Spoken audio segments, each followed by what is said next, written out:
Hello friends, मैं प्रभुदयाल यादव एक बार फिर से आप सभी का स्वागत करता हूं अपने यूट्यूब चैनल देव क्लासेज में। दोस्तों, आज की वीडियो में बात करेंगे क्लास 10th की प्रश्नावली 12 पे आधारित कुछ प्रमेयों की या थ्योरम की। तो शुरू करते हैं आज का वीडियो। फ्रेंड्स, पहला क्वेश्चन जो प्रमेय है वो है, एक वृत्त के केंद्र से जीवा पर डाला गया लंब जीवा का समद्विभाजन करता है। तो ये इसकी जीवा है, ये वृत्त है, वृत्त का केंद्र O और इसकी जीवा ए बी पर जो लंब है, मैंने इसको पॉइंट को नाम नहीं दिया, इसको नाम दे देता हूँ। ये P बिंदु है, यहाँ पर जहाँ पर ये इसको आकर काट रहा है या इससे आकर मिल रहा है वो बिंदु P है। अब बताया गया है कि ये जो OP है वो इसका समद्विभाजन करती है। ये हमें करके दिखाना है, सिद्ध करना है कि OP और PB दोनों बराबर है, OP इसका लंब है। तो देखिए दोस्तों, किसी भी प्रमेय को प्रूव करने के लिए हम 4 स्टेप में काम करेंगे। पहला स्टेप है दिया गया। अब हमें दिया क्या गया है, वो दिया गया है कि OP है वो लंब है AB पे। अब दोस्तों, ये लंब है OP, तो जो ये कोण और ये कोण 90 डिग्री के हैं। OP लंब है AB पे, OP तो लंब है AB पे। पहला स्टेप हो गया दिया गया। दूसरी चीज होती है इसमें सिद्ध करना। दूसरी जो चीज है वो है सिद्ध करना। अब क्या सिद्ध करना है, वो दोस्तों है कि AP बराबर PB। AP बराबर क्या है, PB है। ये हमें सिद्ध करके दिखाना है। अब तीसरा जो पॉइंट होता है दोस्तों, उसमें होती है रचना, जो मैंने थोड़ी सी पहले से ऑलरेडी कर रखी है इस सवाल में। जो ये प्रमेय है उसमें इसमें रचना क्या की मैंने, ये दोनों चीजें तो हमें दी गई थी कि OP लंब है किस पे, AB पे। इसमें मैंने रचना की है O को किससे मिला दिया, A से, और O को मिला दिया B से। तो ये दोनों चीजें हम लिखेंगे कि A व B को O से मिलाने पर, O से मिलाया। ये मेरी रचना, ये रचना में मैंने किया है, एक्स्ट्रा काम किया है रचना में कि मैंने O को A से और O को B से मिला दिया। तो देखिए मिलाया क्यों, क्योंकि मुझे दो त्रिभुज चाहिए। अब देखिए मेरे पास दो त्रिभुज हो गए, एक त्रिभुज तो हो गया ये और एक त्रिभुज हो गया ये। अब जो इसका आखिरी पॉइंट है, 4 पॉइंटों में दूसरा पॉइंट हो गया सिद्ध करना, तीसरा पॉइंट हो गया रचना, और चौथा पॉइंट है वो है उपपत्ति। अब हम इस उपपत्ति में इसको सिद्ध करके दिखाएंगे कि AP बराबर PB है। तो देखिए सबसे पहले क्या करेंगे, पहले तो दोनों त्रिभुजों का नाम लिखेंगे। दोनों त्रिभुज कौन कौन से, तो पहला तो हो गया त्रिभुज AOP ओ व, दूसरा हो गया POB, दूसरा त्रिभुज हो गया में। पहला त्रिभुज तो हो गया AOP ये वाला, और दूसरा हो गया POB ये वाला। अब इन दोनों त्रिभुजों का दोस्तों हमें करना क्या है, इन दोनों को हमें सर्वांग सम करके दिखाना है।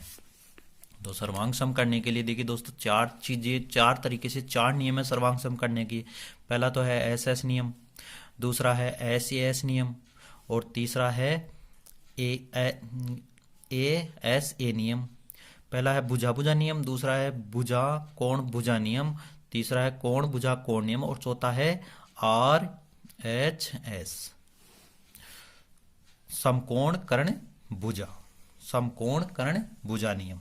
तो देखिए इन चारों में से किसी एक नियम से कोई भी है, सर्वांग सम करके दिखा देंगे तो जो हम चीज सिद्ध करना चाहते हैं वो आ जाएगी। तो देखिए इसमें क्या क्या है, इसमें देखिए सिद्ध करने के लिए हमें या तो 3 भुजा चाहिए, या 2 भुजा और 1 कोण चाहिए, या 2 कोण और 1 भुजा चाहिए, या एक समकोण और 1 कर्ण और 1 भुजा चाहिए। तो देखिए सिद्ध करते हैं। सबसे पहले इसमें AOP और POB में क्या क्या समान है वो देखते हैं। तो बराबर है, इसमें सबसे पहले मैं देखूं तो AO बराबर है OB के, AO बराबर है OB। अब इसका कारण भी देना पड़ेगा दोस्तों कि AO और OB बराबर क्यों है। ये इस वृत्त की त्रिज्याएं, और वृत्त में जितनी भी त्रिज्याएं हैं वो आपस में बराबर होती है। ये वृत्त की त्रिज्याएं हैं, ये वृत्त की त्रिज्याएं, और त्रिज्याएं बराबर होती है। पहली चीज तो हो गई ओ ए बराबर ओपी, और दूसरी चीज हो गई दोस्तों ओपी बराबर ओपी। ओपी बराबर ओपी यानी ये भुजा ये दोनों में है, तो इसके लिए लिखेंगे हम उभयनिष्ठ। उभयनिष्ठ भुजा, ये उभयनिष्ठ भुजा है। और तीसरा दोस्तों हो जाएगा जो हमें दे रखा है लंब है, ओपी लंब है, तो कोण ए पी ओ बराबर हो जाएगा कोण ओ पी बी के, यानी कि ये कोण दोनों समकोण बराबर, ये 90 डिग्री है और ये हमें दिया गया है। अब हमें दिया क्या गया है, वो दिया गया कि ओपी लंब है ए बी पर, तो ये दोनों कोण कैसे होंगे 90-90 डिग्री के होंगे, यानी बराबर होंगे। तो देखिए दोस्तों इसमें तीन चीजें हो गई, 90 डिग्री वाला है और दो भुजाएं हैं। ये भुजा ओ ए और ओ ए इसमें कर्ण हो जाएगी, ये 90 डिग्री का कोण है तो ओ ए क्या हो जाएगी कर्ण, तो इसमें नियम लगेगा आर एच एस, तो लिख देंगे हम ए ओ पी सर्वांग सम, सर्वांग सम हो गया पी ओ बी। तो देखिए अगर दो त्रिभुज सर्वांग सम है तो जिन चीजों को हमने बराबर किया उसके अलावा उस दोनों त्रिभुजों में जो भी बाकी रह गया वो भी आपस में बराबर होते हैं। तो इसमें बराबर हमें क्या चाहिए, एपी बराबर हो जाएगा पीबी, और कारण में लिख देंगे बाई सीपी शीटी, यानी सर्वांग सम के संगत, सर्वांग सम त्रिभुजों की संगत जो है संगत भाग है वो भी बराबर होते हैं, यही हमें सिद्ध करना था दोस्तों। ये हो गया इति सिद्धम। तो हमने 4 स्टेप किए दोस्तों। पहला है दिया गया, हमें क्या दिया गया था, ओपी लंब है ए बी पे, सिद्ध करना था एपी बराबर पीबी है, और रचना की हमने ए और बी को, ये ए और बी है इसको किससे मिलाया ओ से, और उपपत्ति में हो गया इन दोनों त्रिभुजों को हमने इसकी 3 पार्ट बराबर कर दिए, तो ये दोनों त्रिभुज सर्वांग सम हो गए, और जो बच गया सर्वांग सम था तो एपी बराबर क्या हो जाएगा पीबी। कौन से नियम से, बाई सीपीसीटी से। सीपीसीटी का मतलब है सर्वांग सम त्रिभुजों के संगत भाग बराबर होते हैं, तो एपी बराबर पीबी, हमें यही सिद्ध करना था दोस्तों। प्रमेय नंबर 2 है किसी वृत्त की एक जीवा के मध्य बिंदु को केंद्र से मिलाने वाली रेखा जीवा पर लंब होती है। तो सबसे पहले हमें वृत्त बनाते हैं,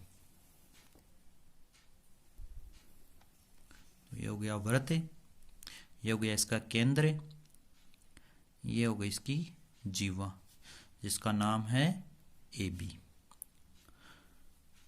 इस जीवा का मध्य बिंदु हो गया, ये हो गया एम, और इसको ये मिलाने वाली रेखा, ये जो केंद्र है वो है ओ। तो अब हमें दिया क्या गया वो लिखेंगे, दिया गया प्रमेय 2 को हल करने के लिए किसी वृत्त की जीवा का मध्य बिंदु केंद्र के मिलाने वाली रेखा के जीवा पर लंब होती है।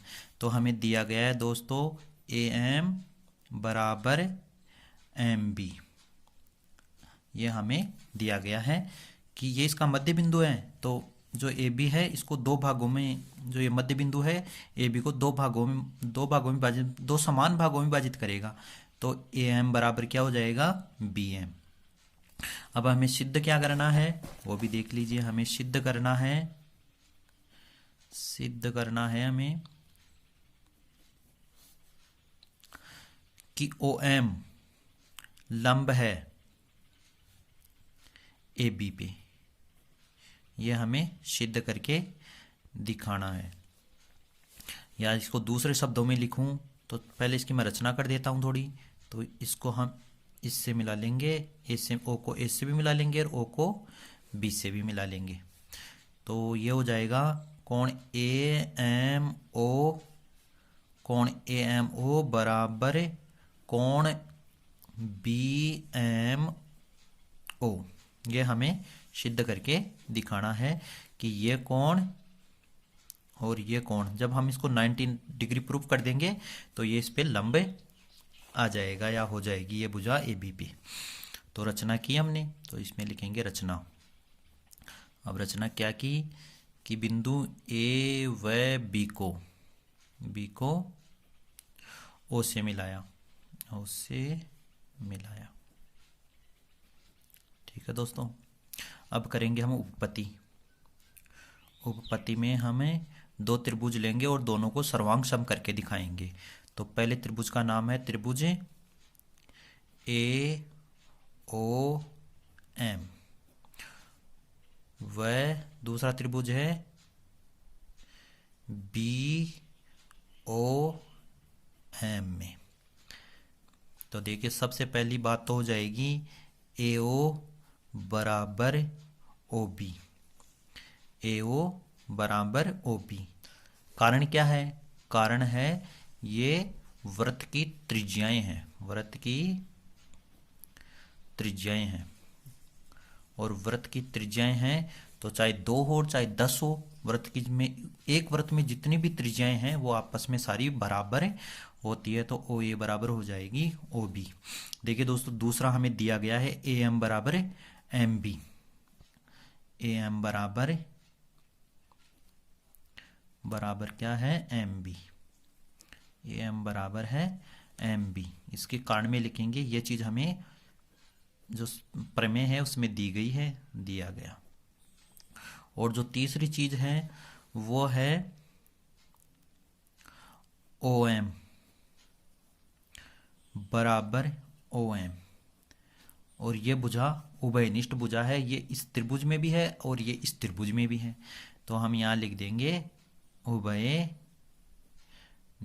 भुजा, उभयनिष्ठ भुजा है। तो देखिए उभयनिष्ठ भुजा, उभयनिष्ठ भुजा तीन चीजें हो गई। भुजा तो ये कौन से नियम से?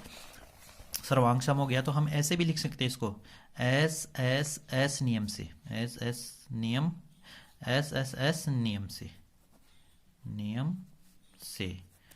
अब क्या है SS नियम से? तो हम लिख देंगे त्रिभुज AOM सर्वांग सम है BOM के। अगर AOM और BOM सर्वांग सम है तो जो इसके बाकी के संगत भाग है वो भी बराबर होंगे। तो कोण जो हमें चाहिए वही लिखेंगे, कोण AOAMO बराबर है कोण BMO के। अब ये दोनों बराबर हैं। अब ये देखिए दोस्तों ये दोनों बराबर तो है ही हैं, साथ में ये रेखिक युग्म के कोण भी हैं। तो दो रेखिक युग्म के कोणों का जोड़ 180 होता है। जब हम इन दोनों में 180, या हम इसको ऐसे हल करें, या दोनों कोणों के हम x मान लेते बराबर है, तो x प्लस x बराबर 180। तो x 2x हो गए, बराबर हो गया 180 के। x बराबर निकालेंगे तो 180 बटा 2, यानी कि x बराबर कितना हो गया 90। यानी ये दोनों प्रत्येक कोण 90-90 डिग्री के हैं। यह हमें करके नहीं दिखाना है, हमें बस केवल इतना बताना है कि AMO बराबर है BMO के। और लिख भी देना है कि ये रेखिक युग्म के कोण भी है, रेखिक युग्म के कोण। अतः अब ये रेखिक युग्म के कोण है, अतः ये क्या होंगे 90-90 डिग्री के होंगे दोनों। और ये 90 डिग्री है तो ये जो है OM AB पर लंब हो जाएगी। यही हमें सिद्ध करना था, AMO बराबर BMO। तो ये सिद्ध कर दिया हमने, इति सिद्धम।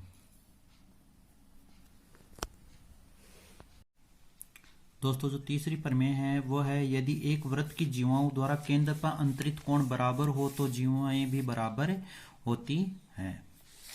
देखिए हम इसको ऐसे करेंगे, सबसे पहले वृत्त बनाएंगे। ये इसका केंद्र हो गया, ये इसकी दो जीवाएं हो गई, ये दो जीवाएं हो गई।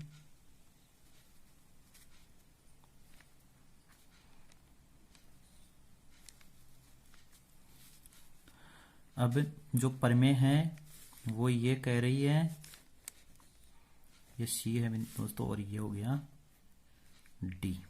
प्रमेय वो ये कह रही कि ये कोण और ये कोण तो बराबर हैं। अगर ये कोण ये कोण बराबर है तो इनकी जो दोनों जीवाएं हैं वो भी बराबर होती है। तो हमें सिद्ध करके दिखाना है कि ए बी बराबर क्या है, सी डी है। तो हमें दिया क्या गया है वो लिखेंगे। सबसे पहले तो हमें दिया गया है कि इसको मैंने नाम दे दिया पी, कि कोण ए पी बी बराबर है सी पी डी के। कोण ए पी बी बराबर है कोण सी पी डी के, यानी ये दोनों कोण बराबर। अब हमें सिद्ध क्या करना है, तो हमें सिद्ध करना है दोस्तों, सिद्ध करना है कि ए बी बराबर सी डी है। ए बी और सी डी दोनों बराबर है, यह हमें सिद्ध करके दिखाना है। अब हम इसमें रचना की नहीं तो रचना वाला पार्ट छोड़ेंगे और सीधा ही करेंगे उपपत्ति। उपपत्ति में हम दो त्रिभुज बनाएंगे और दोनों को सर्वांग करेंगे। उपपत्ति में पहला त्रिभुज है मेरा त्रिभुज ए पी बी, वह दूसरा जो त्रिभुज है वो है सी पी डी में। अब हम इसकी तीन भाग को बराबर करके दिखाएंगे तो ये दोनों त्रिभुज सर्वांगसम हो जाएंगे। और सर्वांगसम त्रिभुज के सभी संगत भाग है वो बराबर होते हैं। तो देखिए कैसे करेंगे। तो सबसे पहले तो लिखेंगे ए पी बराबर पी सी, ए पी बराबर पी सी, और दूसरा लिख देंगे बी पी बराबर पी डी। और दोनों को एक साथ लिख देता हूं। दोनों ही क्या है, वृत्त की त्रिज्याएं हैं।